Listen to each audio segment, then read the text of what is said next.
नमस्कार दोस्तों, मेरा नाम अजय और आप देख रहे हैं की एजुकेशन का यूट्यूब चैनल। दोस्तों, आज हम आपको बीएड प्रथम सेमेस्टर और प्रथम प्रश्न पत्र बाल्यावस्था में विकास, चाइल्डहुड एंड ग्रोइंग आपको इस यूट्यूब चैनल के माध्यम से कवर करेंगे। दोस्तों, ये एग्ज़ाम के दृष्टिकोण से सही है और मेन टॉपिक को मैं कवर किया हूँ, जिसे आपके लिए बहुत हेल्पफुल होगा। दोस्तों, मेरा वीडियो अगर आपको अच्छा लगे तो इसकी एजुकेशन के यूट्यूब चैनल को आप सब्सक्राइब कर लीजिए, दोस्तों को भी शेयर कीजिए, ताकि उन्हें भी इस जानकारी से वंचित न रहना पड़े। तो चलिए दोस्तों, हम आपको मेन टॉपिक पे लेके चलते हैं। टॉपिक नंबर 1 है मेरा होगा, क्योंकि ये सब्जेक्ट का नाम है इसलिए इसके विषय में जानना बहुत ज़रूरी है। फर्स्ट पॉइंट है बाल्यावस्था क्या है, इसको कवर करेंगे। और इसके बाद दूसरा पॉइंट कवर करेंगे इस टॉपिक में, विकास क्या है। क्योंकि ये दो टॉपिक को समझने के बाद आगे की टॉपिक को आपको समझ में आएगा। चलिए हम आपको प्रथम टॉपिक कवर करते हैं, जो इस प्रकार है।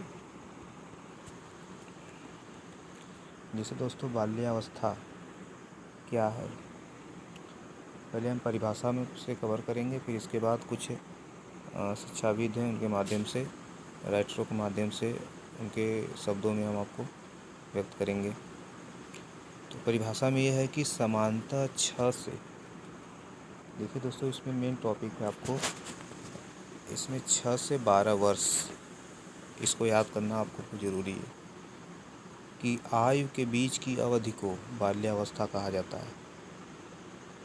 इसी अवधि में बालक प्रारंभिक अर्थात प्राथमिक शिक्षा प्राप्त करता है। इसी अवस्था में बालक के अंदर स्फूर्ति बहुत होती है, इसलिए कुछ लोग स्फूर्ति अवस्था भी कहते हैं। दोस्तों,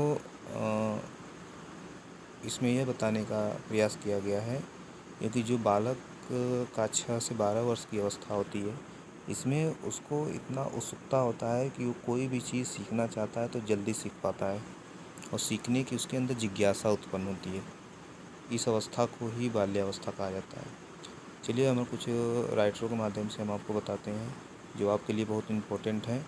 इनको भी याद कर लीजिएगा, और लिखेंगे एग्ज़ाम में तो आपको राइटर का नाम लिखने के बाद अगर परिभाषाओं को स्पष्ट करेंगे तो आपको अच्छा नंबर मिलेगा। जैसे में ब्लेयर, जोन्स एवं सिम्पसन के अनुसार, इनके अनुसार क्या कहा गया है, यह कहा गया कि शैक्षिक दृष्टिकोण से जीवन चक्र में बाल्यावस्था से अधिक कोई महत्वपूर्ण अवस्था नहीं होती है। दोस्तों, ये टॉपिक अंडरलाइन कर लीजिएगा, बहुत मोस्ट इम्पॉर्टेंट है। और इस अवस्था में जो भी शिक्षक बालक को शिक्षा देते हैं, उन्हें बालक को समझना अति आवश्यक है। यह इसलिए कि शिक्षा के माध्यम से बालक के व्यवहार को रूपांतरित और परिवर्तित किया जा सके। सही बात है दोस्तों, क्योंकि ये अवस्था होती है, इसमें शिक्षक को यह अनुभव होना चाहिए कि इस अवस्था में बालक को किस प्रकार से हम शिक्षा प्रदान करें, और बालक को किस हिसाब से सिखा सकें हम शिक्षा के माध्यम से, और उसके व्यवहार को रूपांतरित या परिवर्तित कर सकें, यानी उसके व्यवहार को अच्छे व्यवहार के रूप में परिवर्तित कर सकें। चलिए दोस्तों, हम आपको दूसरा टॉपिक बताते हैं, जिसका नाम है विकास क्या है। विकास क्या है, और यहाँ पर इसकी परिभाषा है। किसी विकास का तात्पर्य बालक की सीखने की अवस्था तथा उसका सर्वांगीण परिवर्तन से है। दोस्तों, विकास का तात्पर्य यह है कि विकास का तात्पर्य है बालक की सीखने की अवस्था तथा उसका सर्वांगीण परिवर्तन से है। यानी कि जो बालक का पूरा विकास जिसमें हो सके, उससे वो विकास संबंधित है। और विकास असीमित होता है, किसी व्यक्ति का या बालक का विकास कितना होगा यह कोई कहा नहीं जा सकता। ये सीमित होता है, असीमित होता है, सीमित नहीं असीमित होता है, क्योंकि विकास का कोई आकलन नहीं किया जा सकता, बस उसे अनुभव किया जा सकता है। चलिए हम आपको इस परिभाषा को कुछ लेखकों के माध्यम से स्पष्ट करते हैं। DN श्रीवास्तव के अनुसार इन्होंने विकास का आशय किसी जीवधारी में प्रगतिपूर्ण परिपक्वता यानी मैच्योरिटी, क्रमिक परिवर्तन यानी स्टेप बाय स्टेप उसके अंदर परिवर्तन हो की श्रृंखला से है, जो अनेक संरचनाओं और प्रकारों के समन्वय के फलस्वरूप बनती है।